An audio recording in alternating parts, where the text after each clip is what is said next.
Guys, nandito ako ngayon para sumagot ng question ng isa sa ating follower, subscriber natin sa ating YouTube channel. So, ito yung question niya. Hi ma'am, follower niyo po ako sa YouTube. Newly kidney transplant din. Pwede po humingi ng idea about pagpapalit ng guarantee letter sa NKTI. Ano-ano mga dapat gawin? Thanks po. Hopefully, makatulong kayo. Ayan. So, thank you po ma'am sa question ninyo. Actually, madami nagtanong sa akin ito at nagawan ko na rin ito ng video. Pero yung video na yon is yung lumang proseso pa ng pagpapakredit, no? So, ngayon i-share ko sa inyo kung ano yung latest na process ng pagpapakredit sa NKTI. Linawin ko lang, meron pong dalawang credit and collection sa NKTI, doon po sa main building, at yung isa naman po doon sa may malasakit sa OPD. Ayan, so pagkakaiba po nila, pag sa main building, yun po yung mga transplant patient, na kitap member, transplant patient na doon na transplant sa NKTI.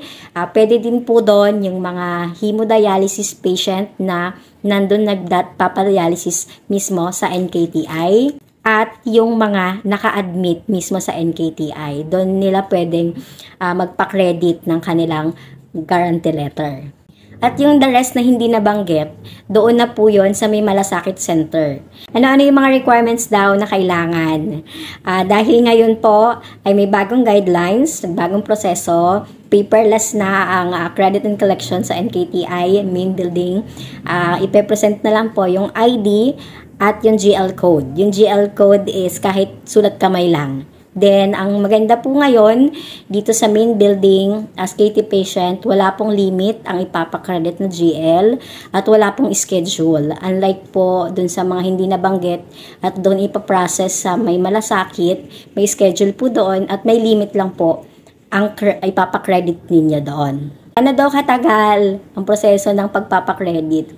Oras lang po, may credit na. Ayan, pumila lang po kayo ng around 7 a.m. I think bukas na hanggang 4 or 5 p.m. So, depende sa dami ng nakapila. Kung konti lang, wala pang 1 hour tapos na. So, sa case ko, parang 2 hours yung pinakamatagal ko pag marami nakapila. Take note, pag ikaw ay transplant patient, kailangan po yung mismong pasyente po ang pipila. Kung medyo bago pa lang yung pasyente na ang transplant, pwede pong representative yung pumila doon sa main building credit and collection. Pero nandun lang sa likod, nakapila din yung iyong pasyente para pag hinanap ng teller, ituturo nyo lang na nandun sa likod ang inyong pasyente. Ayun, sana nakatulong po ito ang aking video ngayon at nasagot ko po yung tanong ninyo.